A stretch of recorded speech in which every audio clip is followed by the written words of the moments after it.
Welcome to this episode of Threading Thoughts. One of the unparalleled resources of documenting history and culture are libraries and archive collections. They contain the wealth of human knowledge and artistic expressions. These provide information on the existence of different civilizations and the cultural affluence of a nation. However, the effort given to restoring monuments and architecture is not on par with the importance given for restorative efforts for manuscripts and books. The process of restoration and conserving manuscripts and books is quite complex and requires expertise and experience. Therein lies the challenge. Paras Mahmood Shah currently works as a chief conservator at Archives Conservation Laboratories in Pakistan, having more than a decade of experience and an utmost passion for the conservation and restoration of heritage, particularly archives. After having received training in restoration and conservation from renowned institutions in Italy, her affiliation with Pir Husamuddin Rushdie Memorial Library since 2015 has allowed her to catalogue, archive, restore, digitize, and promote more than 20,000 holdings of the library. Her research findings and publications on manuscripts and their preservation cover aspects and effects of various damages, inks, paper pulp, and its quality on library materials, including preservation techniques to save large collections published nationally and internationally. She has introduced strategies proven as cost-effective, sustainable solutions for the longevity of historic artifacts and library materials. She has been a valuable source in delivering archival training workshops in collaboration with the British Council Pakistan and CAP, Citizens Archive of Pakistan, nationwide to enhance capacity building and imparting preservation skills in order to save the nation's written heritage. Being a member of ICOM, International Council of Museums, AIC, American Institute for Conservation, and FAIC, Foundation for Advancement in Conservation, she has been applying the International Code of Conduct while applying restoration parameters successfully. Welcome to this episode of Threading Thoughts. I'm incredibly excited to have Paras with us today, an erudite scholar and multiple roles that she plays. But we are very excited to hear something that we often don't hear too much about, and that's restoration of manuscripts and a lot more. So we're going to talk to her. But first of all, thank you so much for taking time and joining us today. Welcome on board. Thank you, Mirijala. Thank you, Threading Thoughts, for having me over. And that was a wonderful introduction. So thank you very much. Thank you so much. I can tell you the pleasure is ours. And I'm just going to quickly ask you a question that I think a lot of our viewers might have. So who are conservators? Who are restorators? Okay, so conservators, preservators, and restorators. We actually are the protectors, the promoters, and the preservers of our heritage and our culture. So what we do is we enhance the living and the usable value of an heritage item or a building or any object of heritage in history, and we promote it and we save it and we longify it for the generations to come. Even the ICOM, this Museum Day International, they celebrated Museum Day. The new theme for this year's ICOM was museums, sustainability, and well-being. So while doing so, while preserving our past for future generations, we have to keep in mind that it does not damage the environment, the humans, or the heritage. So it has to be sustainable. Apart from that, we have to adapt values that we progress this attitude towards the younger generations, so they seek ownership and nationality out of their heritage. So this is what we are doing. So in a broader term, we are safeguarded, like we are guardians of the heritage. That's what we can say. Yeah, absolutely. Almost like guardians of the universe. These are equally important. So I'm going to tag into something that you just mentioned, sustainability. I mean, where does sustainability fit into this picture? So the world is leading towards a global crisis and environmental issues. That's a major problem for us, not from now, but since decades. So what we do, particularly talking of conservators, what we do is we adapt or we adopt the patterns of the environment or objects from the environment that not only provide a longevity to the structure or to the archives or to the manuscripts, but they do not harm the environment. In talking so, when I talk of manuscripts only, I myself have devised a few sustainable practices that our forefathers have been following since generations. Taking them out of the environment, which I'll be explaining later as well, taking them out of the environment, few plant categories, indulging them into practices of restoration has proved to give them a longer life as compared to other chemical resources and practices.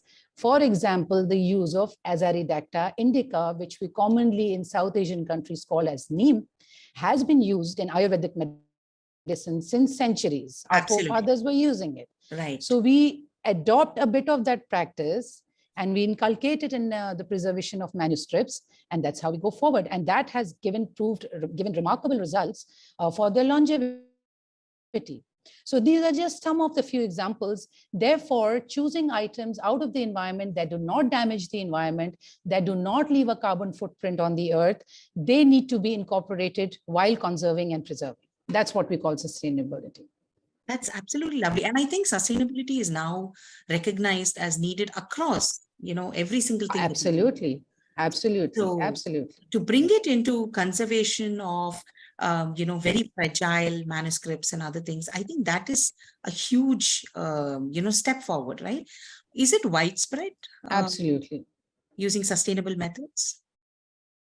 I mean, everybody has their own means of practices, but there are certain like stimuli in the environment which people don't know of, and we try to amalgamate those as much as we can because they have been used in centuries.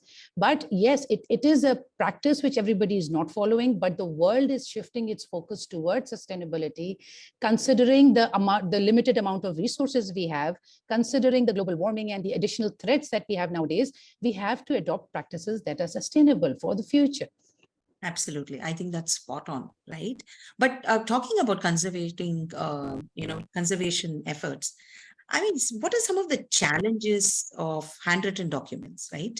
What are some of the steps that you would follow to ensure the integrity of these documents? Like, I'm sure you have multiple aspects to think about, like ink seepage, humidity, and things like that. So some challenges, please, so that we can understand what it means to actually, restore such a fragile document. Okay, so one of the common practices which most of the restorers unfortunately don't follow is to understand the basic chemical composition of the material that is in front of you. In our example, it is the case of a paper. Like paper is a porous material. It absorbs humidity and pollutants from the environment into its pores. It's based with the major content is cellulose. And again, that is distributed into nitrogen and carbon and sugars and carbohydrates and all that. So it absorbs all the pollutants from the environment. So we study in depth the pulp that was used to make the paper in order to plan a long-term restoration strategy for the paper. Number two, we look at the agents that are on the paper. For example, the kind of inks or the pigments. Then again, the environmental degradation factors, again, like I said, humidity, insects, the destructive oils from the hands, water or oil. And in older days, they used to put these wax marks and stamps on the papers. So all these, while dealing with historic documents, all of these have to be considered. Now, again, they all have a different set of challenges and they all have to be tackled very differently. And sometimes the restorer faces a phenomenon where there are multiple challenges on a single piece of paper, just on a single piece of paper, and that need to be tackled. The acidic content has to be reduced for it to give it a longer life, So yes, the initial practice for restorers needs to be to understand the chemical composition of the material we're dealing with, whether it's parchment, parchment has a different value and variety, whether it's papyrus, whether it's paper, whether it's handmade paper or whether it's machine-made paper. Again, if it's handmade paper, what kind of a pulp was used for that? So this is all the initial research work that we do to make a comprehensive restoration plan, because that restoration plan, till the time we understand the chemistry of the inks and all, we cannot make a comprehensive restoration plan for the longevity of the archive.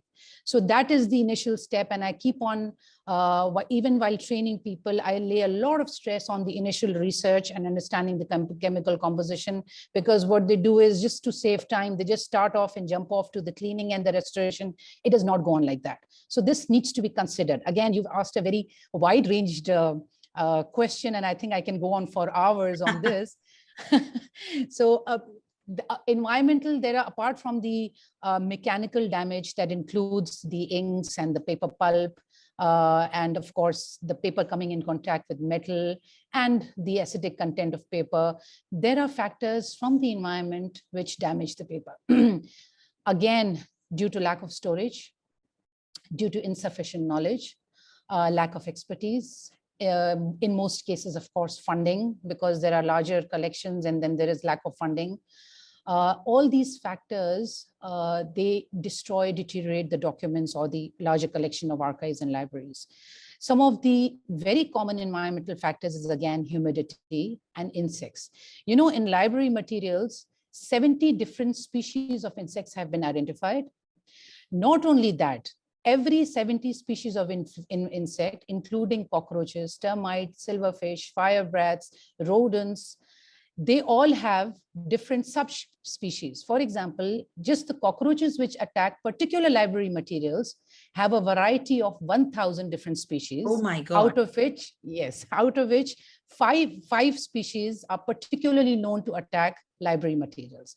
Silverfish have another 300 different species. Oh. So what we do is, when we get a simple piece of an archive or a manuscript, and if there is an insect damage, we try to verify what kind of an insect has attacked on that. Some of the insects like the darker areas, so they attack the ink portions. Some of them feed on the lighter areas, so they attack the lighter portions or the whiter paper. Rodents reduce the thickness and the volume of the book, so they attack the major chunk of the book and it reduces thickness. So every insect has a different category and a different way of attacking them. Not only that, they not only attack those, they leave a certain their larvae behind, which again erupts in the next 26 days to 1 month, and that needs to be controlled. So it's a very vast and a very detailed a field that every single minute thing has to be considered before giving it a long life. You know, that's how we do it. No, that's amazing. I think let's get into the zoology of Paris. There seems to be an entire, huge number of species. I think that, for us, Yeah, or at least for most of us, of course, we know a little bit that there are different kinds of cockroaches, but these many species and the way they specifically attack a manuscript, I mean, this is news, right? To a lot of us who are not exposed to that. And it's amazing on how much detailing you need to do to even get into this, right? The reason why I asked this broad question is, this is something that has so much behind it.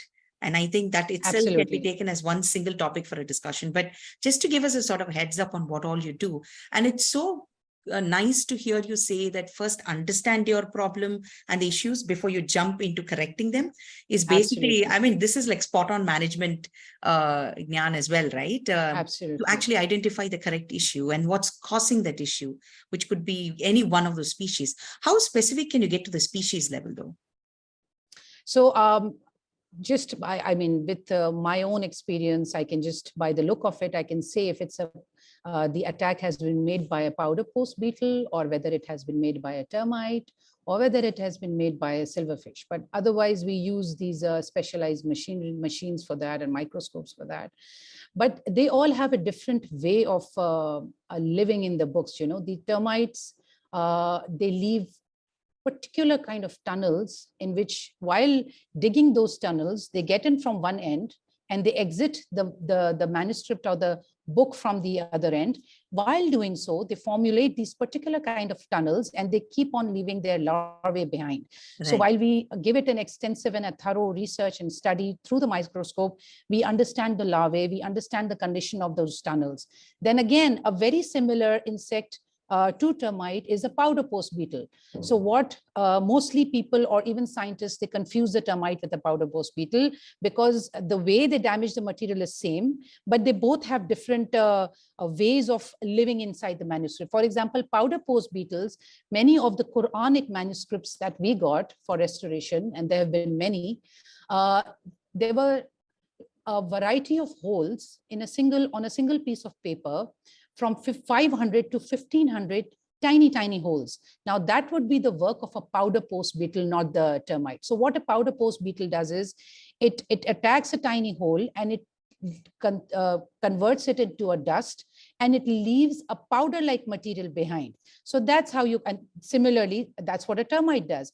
But the way they formulate and eat, or they devour the structure, is completely different. So both are like species of the same category, but they both have different damages on the environment. And then again, tackling those 500 minute holes to one, and those holes are very minute, but they damage the mechanical structure of the manuscript.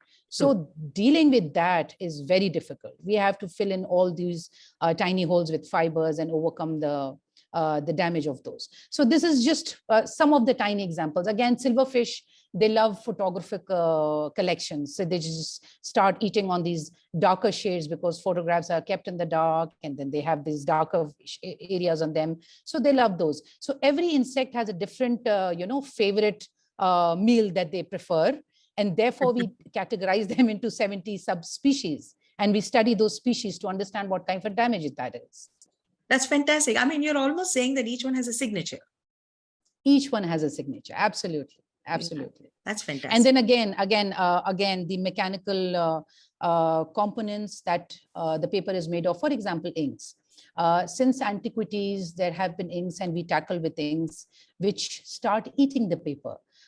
Again, the humidity, which goes on to the epidermis and dermis, the layers of the paper, just like the layers of skin. The common use of sellotapes. Now, I'm a great discourager for those, because they are so damaging to the environment, to the manuscript. And what we archive, even everywhere, I mean, it's a very common practice. If something is torn, we just put a small piece of tape on it. If it's a historical document, that tape has some very serious damages that go on for years, and it leaves a mark that cannot be tackled.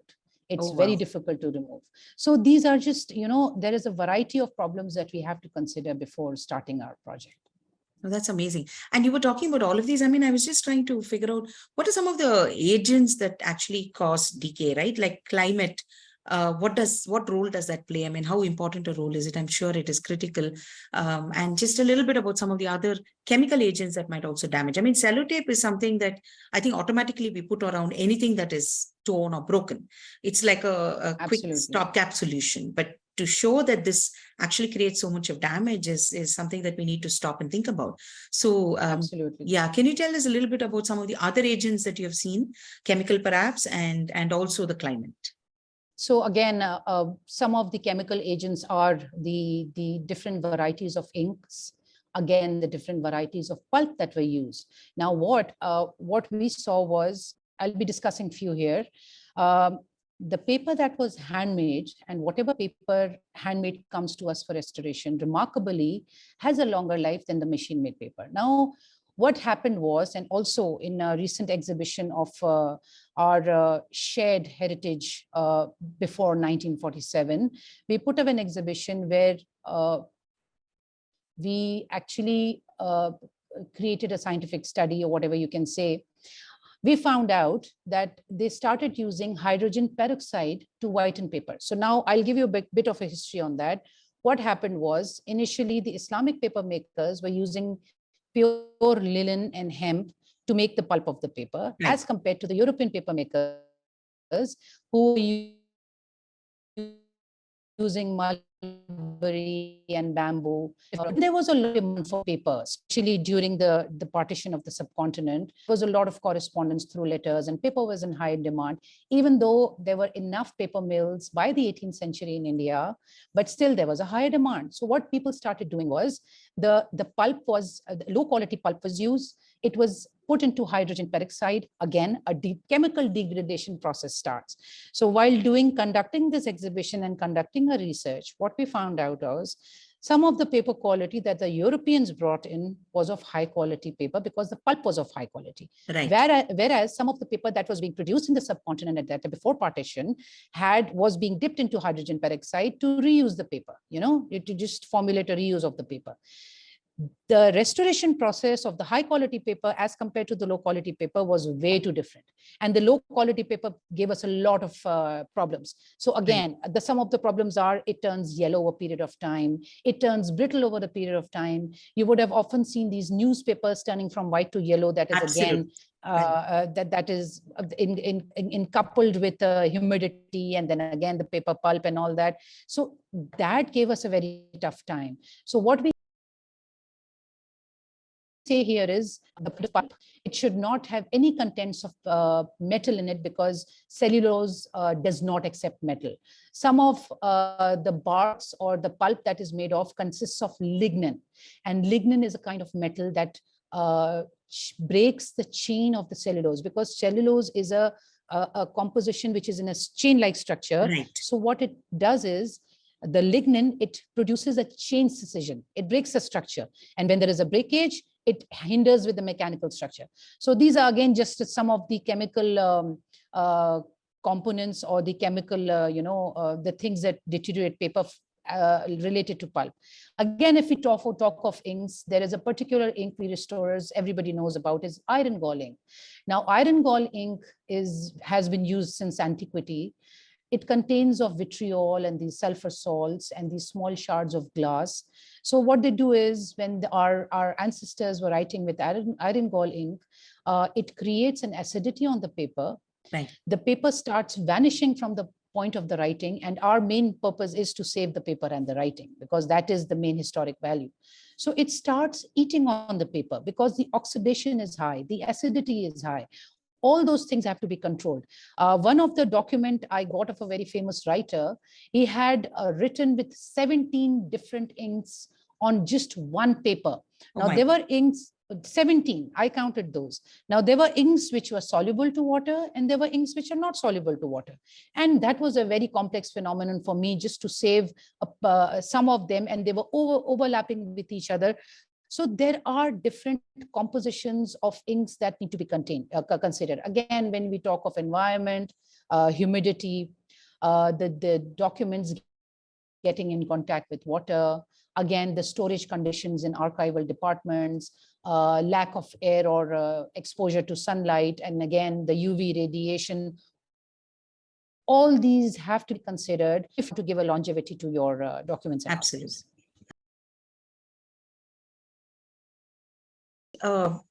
We spoke about some of the key factors for decay, right, and some of the agents. What are some of the scientific principles, right, behind the preservation of manuscripts, like the steps or the scientific principles that you follow?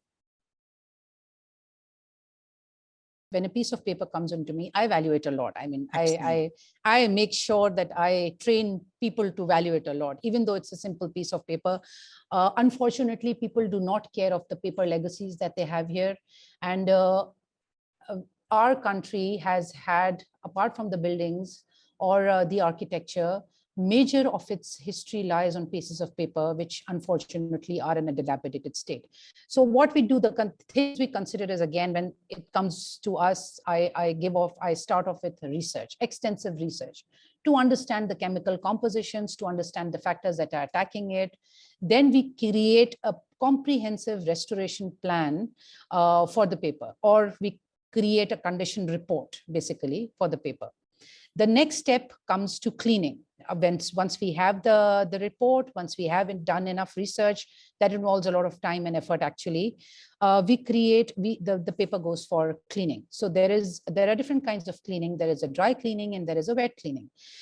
Before the cleaning, we test the inks, we do pH measures, we create spot tests on the inks, because some of the inks, like I mentioned, bleed and some of them don't bleed.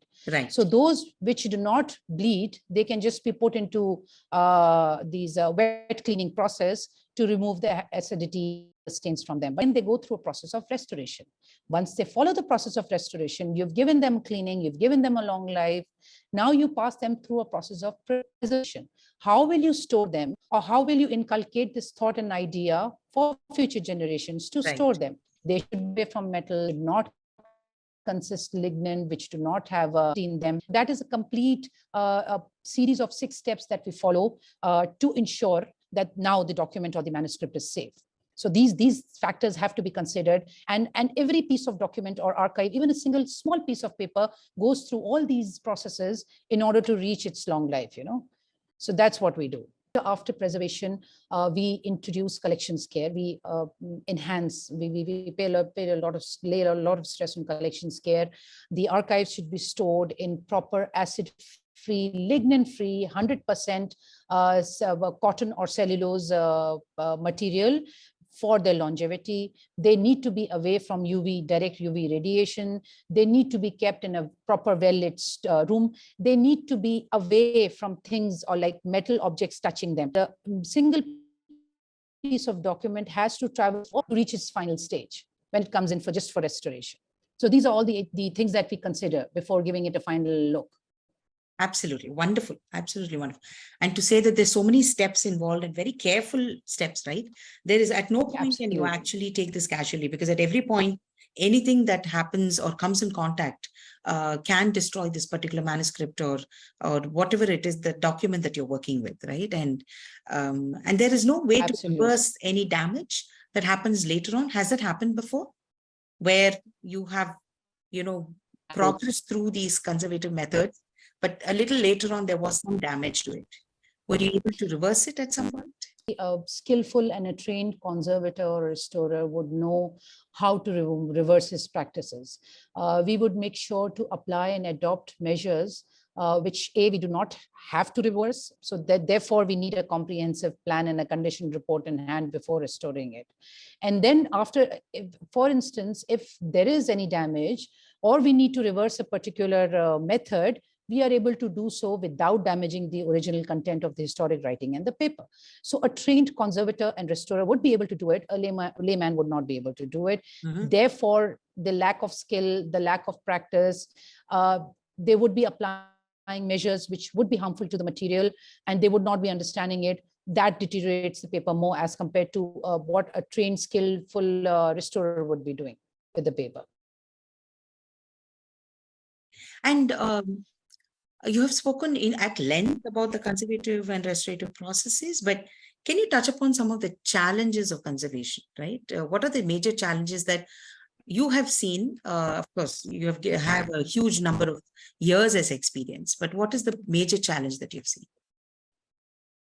Some of the major challenges. I say it very vocally and I'm very open about it, that paper restoration is still a stepchild in the field of conservation. I mean, majority of the emphasis is laid on architecture and buildings and other artifacts like ceramics and metals, but paper comes in the least of the category. And again, the unfortunate thing is majority of our country's history lies on piece of paper.